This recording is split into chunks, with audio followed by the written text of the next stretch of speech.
Tatlong lugar sa Laguna at Batangas may naitalang pagkawala ng mga sabongero. Kaya sa tatlong regional trial courts na nakakasakop sa lugar na ito, naghain ng kaso ang Department of Justice noong Biyernes, December 19. 10 counts ng kidnapping with homicide at 16 counts ng kidnapping with serious illegal detention ang isinampa laban sa negosyanteng si Charlie Atong Ang at 21 pa para sa pagkawala ng 26 na sabongero. Oras na marafol ang mga kaso, may 10 araw ang mga hukom para desisyonan kung may sapat na batayan para kasuhan sina Ang bago maglabas ng warrant sa arrest. Non-bailable ang mga isinampang kaso. Nauna na naghain ng motion for reconsideration sa DOJ ang kampo ni Ang.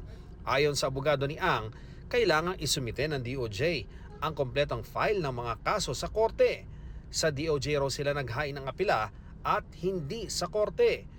Kung babaliwalain nila ng DOJ ang motion, ay dapat handa ang kagawaran sa mga posibleng kakarapin dahil dito. Pero sabi ng DOJ, pwede pa rin silang magsampa ng kaso habang nire-resolba ng DOJ ang kanilang motion for reconsideration.